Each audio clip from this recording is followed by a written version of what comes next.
Hello everyone, welcome back to another informative video. In this video, we will discuss types of essays. Types of ऐसे बच्चों को बहुत ज़्यादा confuse करता है। वो टाइप से ही कंफ्यूज हो जाते हैं या जब वो तैयारी करना शुरू करते हैं, बिगनर होते हैं या बिगनर्स नहीं भी होते, तब भी उन्हें समझ नहीं आती कि ऐसे की टाइप कौन सी है। तो इस वीडियो में मैं आप लोगों को टॉपिक अंडरस्टैंड करना बताऊंगी और बताऊंगी कि अगर आपको टाइप ऑफ ऐसे याद नहीं रहता तो उसके लिए फिर आप लोग क्या करेंगे। ठीक है। अच्छा, जो बच्चे मेरे सेशन में आते हैं उन्हें मैं इस तरह से टाइप्स ऑफ ऐसेस नहीं करवाती, उनके लिए बहुत डिटेल से बताती हूँ। डिटेल के साथ उनका हम स्ट्रक्चर बनाते हैं, आउटलाइन। हम टाइप ऑफ ऐसे को पहले रिकॉग्नाइज करते हैं, फिर हम लोग उसका स्ट्रक्चर बनाते हैं। लेकिन कुछ लोग ऐसे होते हैं जिन्हें टाइप्स ऑफ ऐसे का पता नहीं चलता, और अगर वो टॉपिक को ही अंडरस्टैंड कर लेंगे तो उनका ऐसे कभी भी गलत नहीं होगा, ऐसे टॉपिक की अंडरस्टैंडिंग से ही हो जाएगा। क्योंकि जो आप लोगों का क्वेश्चन पेपर है, जिस तरह मैंने आपको अपनी प्रीवियस वीडियो में बताया था, उसमें रिसर्च होती है, कम्प्रीहेंसिव होता है, आर्टिकुलेशन होती है, आप लोगों का टेक्निकल ट्रीटमेंट होता है, और फिर लास्ट पर आपका एक्सप्रेशन होता है। तो उसमें फिर वो जो टेक्निकल ट्रीटमेंट है उसको क्वेश्चन पेपर पर एग्जामिनर ने डिफ़ाइन किया होता है कि आपने आर्ग्यूमेंटेशन यूज़ करनी है, डिस्क्रिप्टिव लेकर चलना है उसको, फिर उसको नरेट करना है। तो अगर टॉपिक अंडरस्टैंड हो जाएगा तो वो आप सारे क्राइटेरिया जो होगा वो पूरा हो जाएगा। देखो, अब ये मैंने ना एक टॉपिक नंबर 1 आप लोगों के सामने लिखा है। ये 2020 में CSS के पेपर में आया था, is Pakistan ready for digital revolution. तो ये देखो, उसने ना इसमें आप लोगों से क्वेश्चन किया है, is Pakistan ready for the digital revolution. Consider करते हैं, एक स्टूडेंट नंबर 1 है और एक स्टूडेंट नंबर 2 है। स्टूडेंट नंबर 1 को लगता है yes Pakistan is ready for the digital revolution. तो उसका जो वट पार्ट बनेगा, जो उसका फर्स्ट पार्ट ऑफ आउटलाइन या फर्स्ट पार्ट ऑफ ऐसे होगा, उसमें वो पाकिस्तान की रेडीनेस बताएगा कि पाकिस्तान रेडी है डिजिटल रेवोल्यूशन के लिए। सीधा टॉपिक हिट कर दें। आर्ग्यूमेंट्स में खुद ब खुद जब वो पाकिस्तान को रेडी करेगा, नरेशन भी आ जाएगी, एक्सपोजिशन भी आ जाएगी, और उसकी आर्ग्यूमेंटेशन भी उसी तरह से हो जाएगी। फिर जब पाकिस्तान की रेडीनेस को ही डायरेक्ट बच्चा हिट कर देगा तो इसका मतलब है उसने टॉपिक को अंडरस्टैंड किया है। पाकिस्तान में डिजिटल रेवोल्यूशन के कौन कौन से ऐसे पोटेंशियल्स हैं जिनकी वजह से पाकिस्तान रेडी है, वो पोटेंशियल लिखेगा, वो पोटेंशियल इफ़ेक्ट्स लिखेगा, और फिर उसके बाद 2-3 सोल्यूशन देगा। तो खुद ब खुद टॉपिक जो है वो हिट हो जाएगा। लेकिन अगर बच्चा इस तरह से लिखे कि व्हाट इज़ डिजिटल रेवोल्यूशन, फिर effects of digital revolution, causes of digital revolution, और वो उसको लिंक ना करे जो उसने आपसे पूछा है, इज़ पाकिस्तान रेडी, इज़ का आंसर नहीं करेगा, खुद ब खुद व्हाट इज़ डिजिटल रेवोल्यूशन लिखने लग जाएगा, या डिजिटल रेवोल्यूशन को आगे फर्दर एक्सप्लेन करने लग जाएगा, पाकिस्तान के लिहाज से रेडीनेस शो नहीं करेगा, वहाँ पर टॉपिक जो है पास नहीं होगा। अब ये टॉपिक नंबर 2 है। ठीक है, ये 2021 में टॉपिक आया था और ये बहुत अच्छा टॉपिक है। इस पर कभी कभी प्रोज एंड कॉन्स आप लोगों से किसी भी तरह के प्रोज एंड कॉन्स आ जाते हैं, सोशल मीडिया के आ सकते हैं। ठीक है, अब ये ग्लोबलाइजेशन प्रोज एंड कॉन्स है। तो ये देखो, इसमें उसने ना एक कंजंक्शन यूज़ की है, एंड की।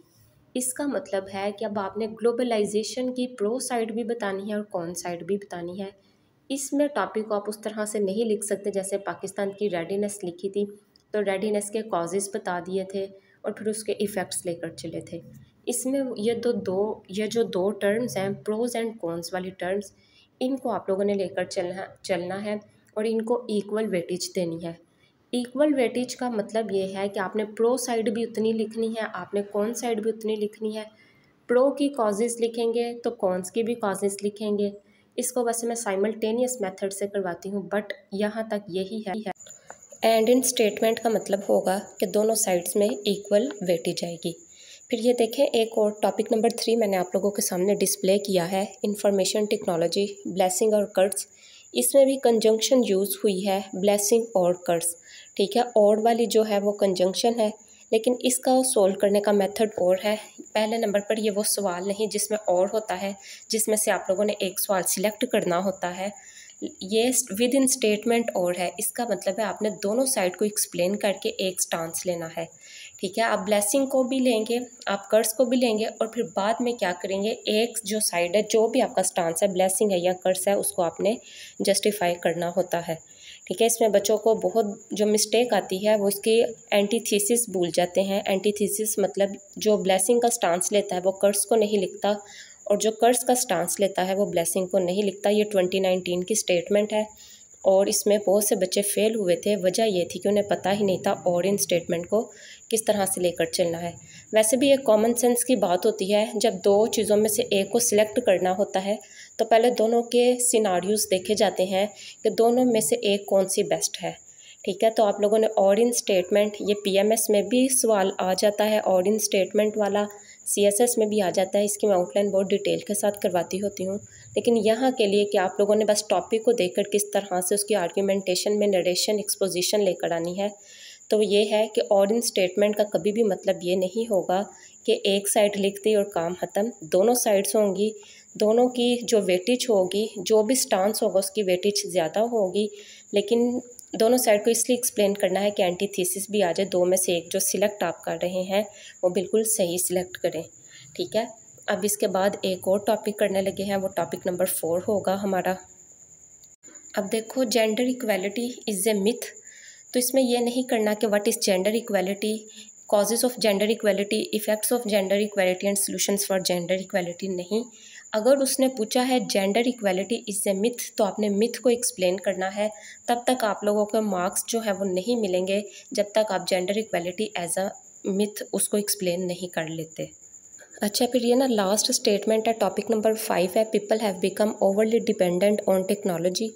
2023 की ये स्टेटमेंट है और बहुत से बच्चों का फ्यूचर इस स्टेटमेंट ने जो है वो फ्यूचर बर्बाद किया है और बहुत से बच्चों का फ्यूचर इस स्टेटमेंट ने बनाया है। अब इसमें सब्जेक्ट देखो है पीपल हैव बिकम।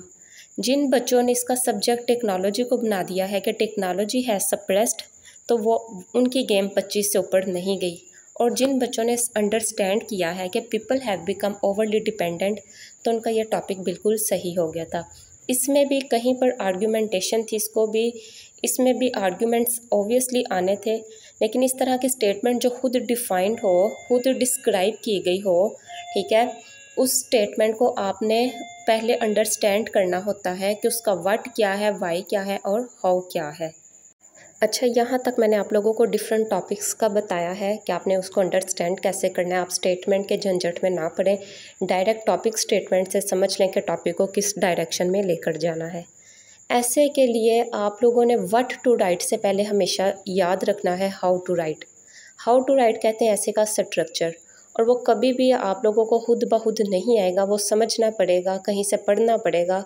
और वो किस तरह से पढ़ें कि आपको पता हो कि जिस टॉपिक को आपको लग रहा है आपके पास जेंडर इक्वालिटी का बहुत अच्छा मटेरियल है, वो मटेरियल आपको कामयाबी नहीं देगा जब तक उसको आप gender equality is a myth की डोमेन में एक्सप्लेन नहीं करते। अब उसको हाउ टू स्ट्रक्चर का मतलब है आपको उसकी वेल आर्टिकुलेटेड आउटलाइन आप लिख सकें। ठीक है, आप उसका बहुत अच्छा इंट्रोडक्शन पैराग्राफ जो है वो डिज़ाइन कर सकें, आप उसकी बॉडी पैराग्राफ्स लिख सकें और फिर वो बॉडी पैराग्राफ जो हों वो आपके स्टेटमेंट के साथ लिंक कर रहे हों। तो ऐसे का हमेशा सबसे पहले स्ट्रक्चर सीखें। मैं हमेशा स्टूडेंट्स को कहती हूँ कि पहले रीड करें फिर राइट करें। और रीड और राइट का मतलब ये होता है कि पहले आपने समझना है और फिर लिखना है। टॉपिक देखते ही जज्बात में आते ही लिखना शुरू नहीं कर देते, पहले टॉपिक को समझते हैं। मुझे उम्मीद है कि आप लोगों को ये जो मैंने 5 स्टेटमेंट्स करवाई हैं ये आप लोगों को फ़ायदा देंगी। अगर ये आप लोगों को अच्छी लगी हैं तो मुझे कमेंट्स में बताएं।